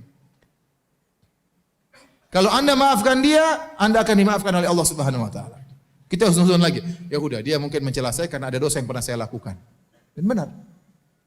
Akibat dosa yang pernah saya lakukan, maka akhirnya dia mencela saya. Tidak ada ya sesuatu musibah yang menimpa kita kecuali karena dosa yang pernah kita lakukan. Nah, kalau Anda mudah maafkan, terutama para ibu-ibu, mudah maafkan. Kalau saya yang punya salah, maafkan. Jangan marah-marah terus ya. Marah boleh, tapi sebentar, jangan lama-lama ya. 5 menit, setengah jam paling maksimal marah. Setelah itu sudah. Ngapain dendam lama? Dan paling tidak enak kalau seorang bermasalah sama orang dekat. Paling tidak enak. Kalau ente punya musuh di Amerika, enggak ada masalah. Sudah ente debat-debat di internet, maki-makian, sudah enggak pernah ketemu. Tapi coba kalau ente punya teman ribut sama teman kantor, tiap hari ketemu dia. Kan kita jadi enggak enak hidupnya. Tiap hari dia lewat sini, dia belok timur, kita belok selatan ya. Kita belok ting, repot. Repot, di dalam kantornya kecil, jadi muter-muter situ saja ketemu terus. Enggak enak. Enggak enak. Punya masalah sama tetangga enggak enak, tiap hari ketemu di masjid. Akhirnya cari masjid lain, sholat di masjid sana. Menyiksa diri, saya udah maafkan, selesai ngapain? Udah kita hidup. Dia maki-maki, sudah saya maafkan, sudah selesai. Ya. Jadi kita yang tentram, dia yang gelisah. Biarin dia gelisah, dia tidak mau ke masjid, kita terserah. Tapi nanti maafkan. Ya saya maafkan ini. Jadi kita tentram, santai, enggak ada beban. Kalau masalah sama orang dekat enggak enak, masalah sama adik, masalah sama kakak, masalah sama ibu, penderitaan bagi kita. Apalagi kalau masalah sama istri sudah bingung. Apalagi istrinya cuma satu, setengah mampus. Udah rumah kecil muter-muter sana, udah itu ketemu lagi, dia lagi. Udah mending ente maafin sayang. Maafkan saya sayang. Udah sayang, nanti saya belikan emas saya. Nanti saya belikan sayang. Udah peluk dia, cium keningnya, itu udah selesai. Kasih emas selesai, udah selesai. Ajak makan selesai. Perempuan kan suka dikasih hadiah. Bukan kita bilang dia matre, tidak. Dia suka dikasih hadiah. Apalagi kalau hadiahnya banyak ya. Udah, ambil hatinya. Ente omelin, ente perempuan enggak boleh begini, tapi ente enggak pernah kasih apa-apa. Ceramah aja suami saya itu. Jadi para hadirin, kalau mau hidup bahagia mudah maafkan. Ngapain hidup kemudian marah-marah? Apalagi jadi dai, kemudian lihat orang komentar emosi. Ngapain ya akhi? Sudahlah selesai. Dia mau komentar mau maki biarin aja lah. Sudahlah, itu sudah ditakdirkan. Ente enggak bisa menghindar. Kalau ente enggak kuat seperti ini enggak usah jadi dai. Sedikit emosi, balas lagi. Ngapain? Enggak usah jadi dai kalau gitu. Berarti ente tidak berhak jadi dai. Mundur aja. Kasih orang lain yang jadi dai. Ya. Emosian. Mau jadi DKM masjid emosian. Ngapain DKM masjid? Ente DKM masjid, ente ngurusin banyak orang. Kalau orang sudah siap ngurusin banyak orang, siap menghadapi permasalahan. Kalau sudah siap menghadapi permasalahan, lapangkan dada. Makanya kalau orang mudah maafkan, dia akan sangat berbahagia. Jadi ingat-ingat bahwasanya di antara kebahagiaan adalah maafkan dan pahalanya besar orang maafkan. Kita memaafkan orang, Allah akan ampuni dosa-dosa kita. Ala tuhibbuna ayyaghfirallahu lakum? Tidakkah kalian suka jika diampuni oleh Allah Subhanahu wa taala? Kata Allah, "Falyafu wal yasfahu." Maafkanlah dan berlapang dada. Ala tuhibbuna ayyaghfirallahu lakum? Tidakkah kalian suka kalau Allah ampuni kalian? Jadi al jaza' min jinsil amal, balasan sesuai dengan perbuatan. Jika kita mengampuni orang, kita akan diampuni oleh Allah Subhanahu wa taala.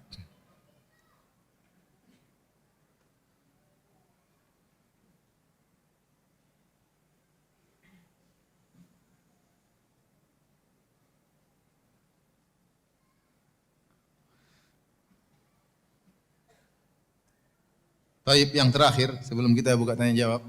Ya. Di antara sebab kebahagiaan yang disebut oleh Syekh Sa'di rahimahullahu taala adalah membantu orang lain. Membantu orang lain. Tadi sudah saya isyaratkan di awal pengajian juga. Barang siapa yang berusaha memberi kebahagiaan kepada orang lain, Allah akan buat dia bahagia. Ya. Saya selalu ingat ya. Sejak saya kenal beliau Ustaz Abu Sa'ad rahimahullahu taala, ya, bagaimana beliau punya perhatian untuk memberikan kebahagiaan kepada orang lain. Tidak ada musibah menimpa kaum muslimin kecuali dia hadir di situ. Ada orang kena gempa, dia kumpulkan uang, dia bawa ke sana. Terjadi peperangan, dia pergi ke Suriah, dia pergi ke Yaman, dia pergi kemana-mana membantu kaum muslimin bawa bantuan. Ke Palestina, subhanallah. Waktunya, saya bilang ini orang bahagia atau tidak? Dia lebih bahagia daripada kita mungkin. Kenapa? Dia bantu orang, lihat orang senang, dia ada kebahagiaan yang Allah berikan kepada dia. Jadi waktunya demikian aja. Habis untuk bantu kaum muslimin. Jadi orang ini luar biasa. Saya belum pernah menemukan di alam nyata saya lihat seperti Ustaz Abu Sa'ad rahimahullahu taala. Untuk bayangkan waktu saya baru menikah. Saya baru menikah ya sama istri saya ya yang sekarang ya. Ya, saya dulu enggak punya modal waktu menikah sama istri. Ya, saya ingat akan hal tersebut ya. Modal saya cuma 140.000 untuk apa? Untuk mahar. Itu pun 70.000 saya utang. Maka saya bilang maharnya apa fulana, kata dia terserah ya sudah. 170.000 kan sedikit, saya belikan buku supaya banyak. Tebal. Si buku.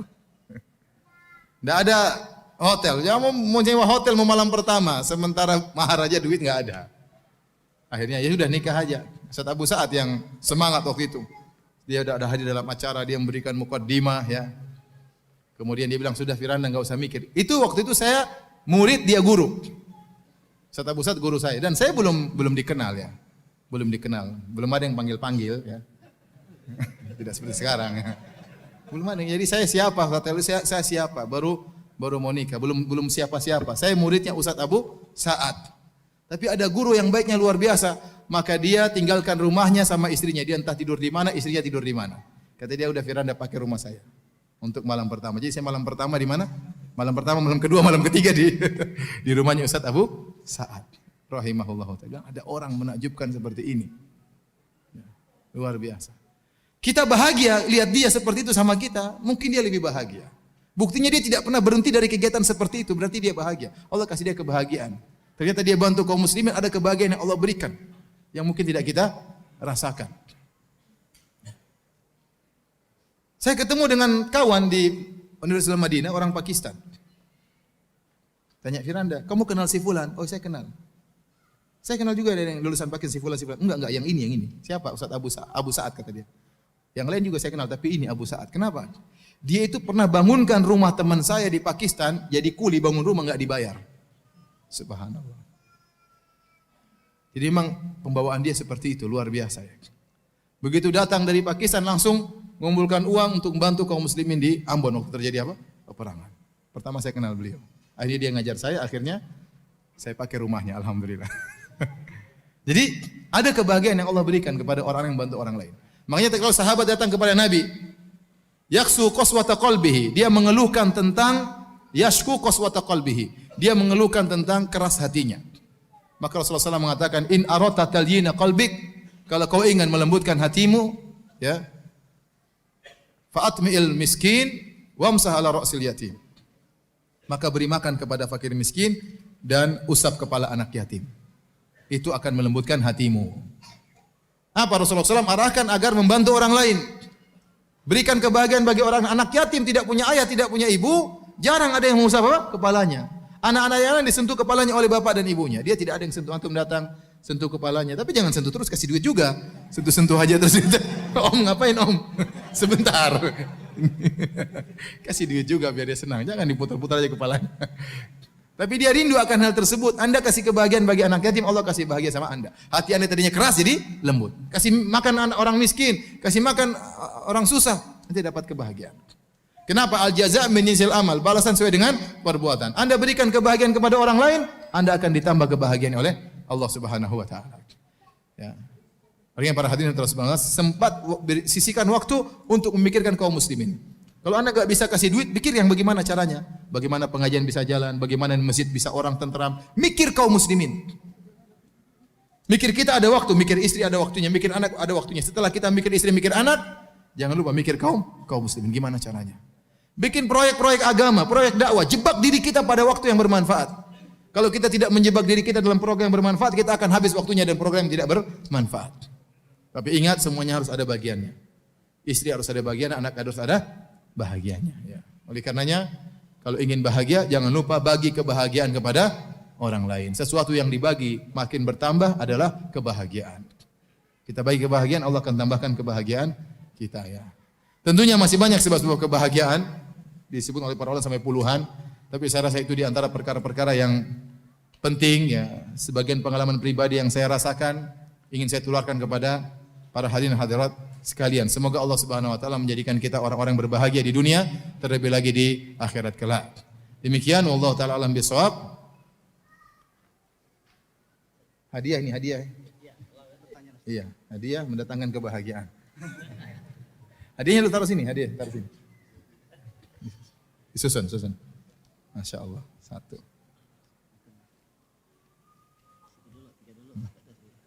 Ada berapa? Banyak. Taruh aja semua. Taruh semua ya, masuk. Menambah kebahagiaan. Susun, biar nanti kita bagi. Ya. Yang mana?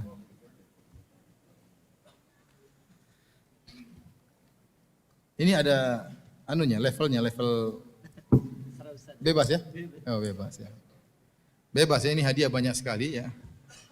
Jangan terpedaya dengan besar kecilnya ya. Bisa jadi yang kecil lebih baik daripada yang besar. Dan bisa jadi yang kecil lebih buruk dari yang besar. Ya. Taib. Pertanyaan bagi bapak-bapak. Siapa yang bisa sebutkan 2 sebab kebahagiaan? Cepat. Ulang.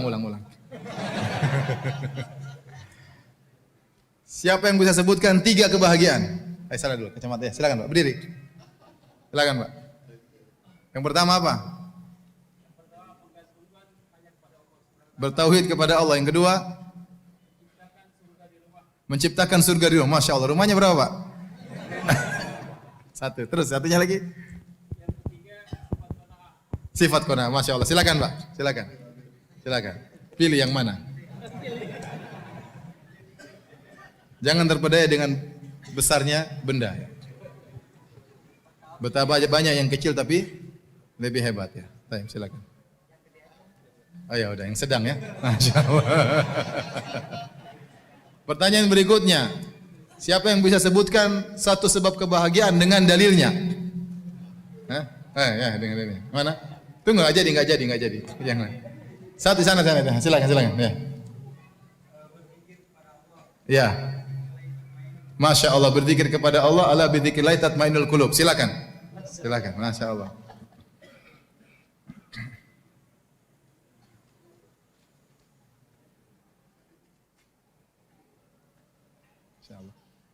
Silakan. Yang gede. Oh.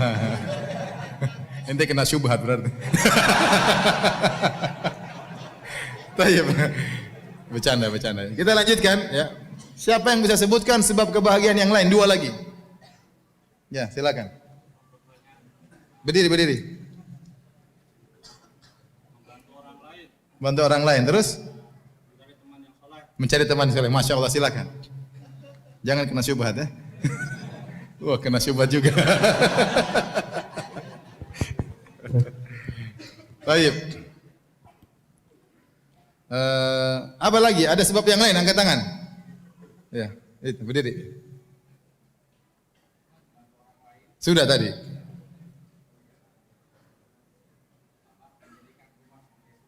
Sudah tadi.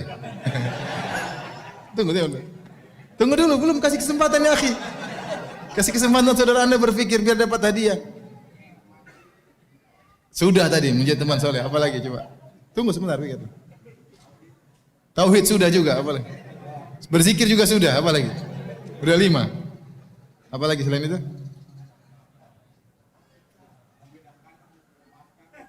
Masya Allah, sini.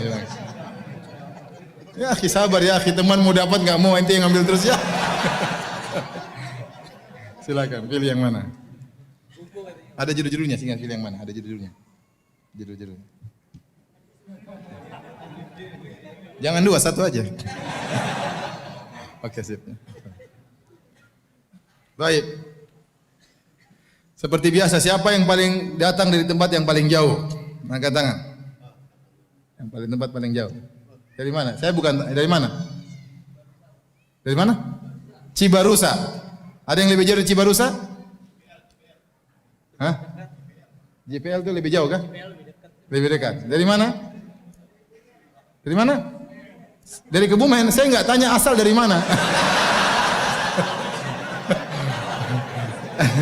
Benar, dari Kebumen jauh, tapi maksud saya yang datang pengajian langsung dari temannya Kebumen. Sini, apa sini. Saya dari Papua masalahnya. Silakan, fadal.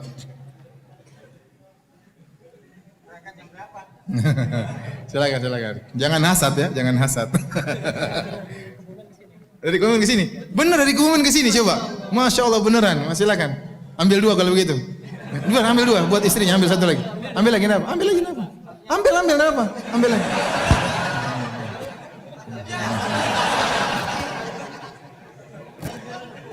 Beneran dari Kebumen. Masya Allah. Taib. Yang paling tua, angkat tangan. Yang paling tua. Berapa Pak? Berapa umurnya? 82. Ada yang bisa lewat? Udah, silakan Pak, Mbak. Udah visi, Mbahnya lewat, pindah. Itu jalan, silakan Mbak. Mbah ambil 2 aja Mbah. Ambil 2 Mbah, enggak apa. Silakan. Mbah ambil yang mana terserah. Silakan ambil hadiahnya yang mana. Ya, 2-duanya boleh, ambil 2 Mbah. Iya, boleh 2. Oke, ya. Makasih Mbah.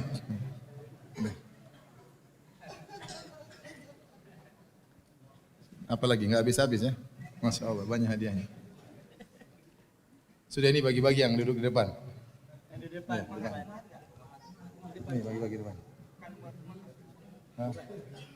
Umahat nanti bapaknya yang belikan hadiahnya. Sudah, jangan berebut. Enggak boleh.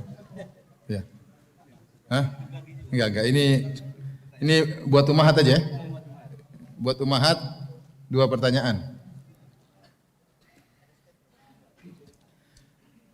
Sebutkan 1 dalil saja. Ada mic-nya kan? Ada mic-nya? Enggak ada. Repot ya. Repot. Ya udahlah, ini umahat yang paling tua ya. Ini umahat yang paling muda tapi belum nikah ya. Bukan, yang paling tua tapi belum nikah ya. Enggak usah sebut namanya ya. Ini yang paling tua belum nikah. Yang ini yang paling tua umurnya ya.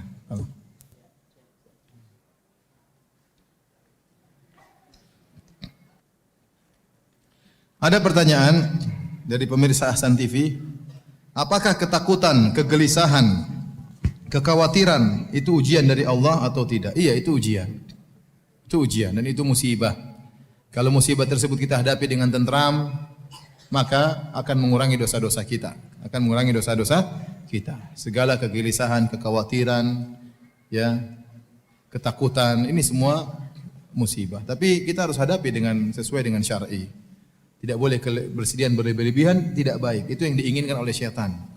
Sehingga akhirnya kita tidak bisa bertindak, tidak bisa beramal, tidak bisa berbuat karena kesedihan yang berlebihan. Itu tidak boleh. Kekhawatiran juga berlebihan juga tidak boleh. Maka harus kita timbang dengan timbangan syar'i.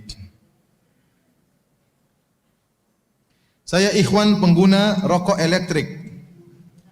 Saya mau tanya hukum rokok elektrik itu apa ya? Saya takut terjebak dalam syubhat. Rokok elektrik itu yang mana? Yang asapnya banyak itu ya? Itu ada ini enggak? Nikotinnya gitu-gitu ada enggak? Ada. Ada yang enggak boleh lah. Kalau mengganggu kesehatan maka itu tidak boleh. Atau ada rokok herbal.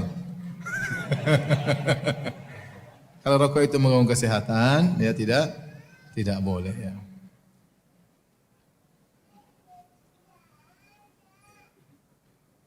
Ustadz mau tanya, apakah bid'ah termasuk dalam dunia juga? Tidak, perkara dunia bukan bid'ah ya.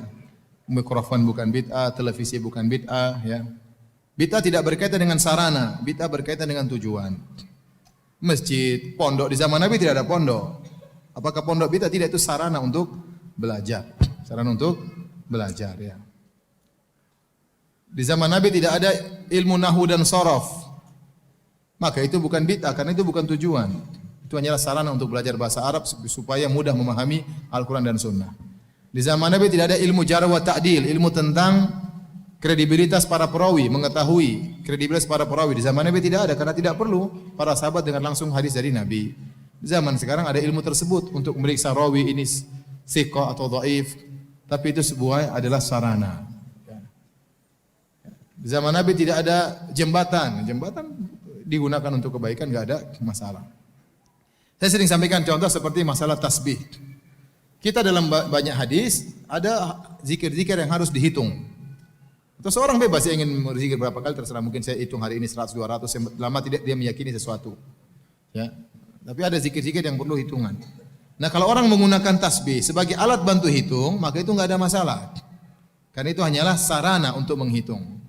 Tapi kalau tasbih tersebut dijadikan ritual, kalau tasbih dengan zikir dengan tasbih lebih besar pahalanya, apalagi tasbihnya sudah diinapkan di kuburan, apalagi tasbihnya terbuat dari kapal kayu Nabi Nuh.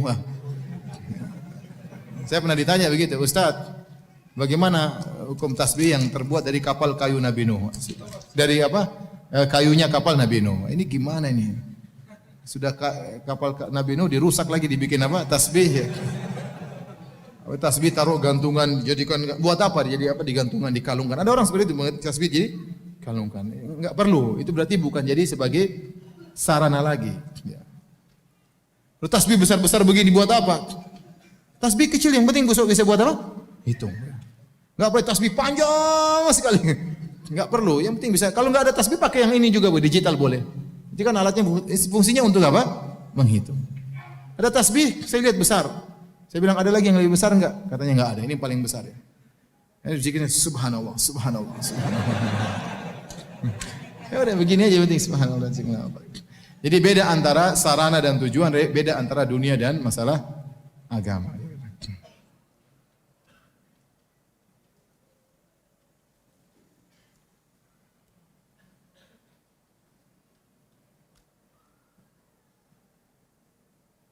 Ana adalah seorang akhwat yang insya Allah akan menikah bulan depan. Ustadz, waktu saya ta'aruf dengan seorang ikhwan sekitar bulan Desember dan di khidbah bulan Januari, alhamdulillah lancar dan tidak ada kendala.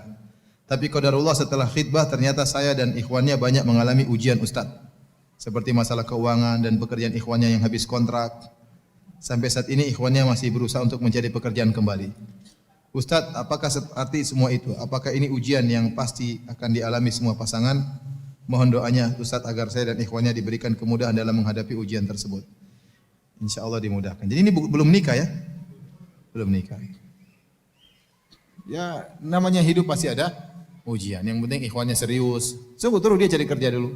Ya, suruh cari kerja dan doakan semoga dimudahkan dapat kerja, baru melanjutkan pernikahan.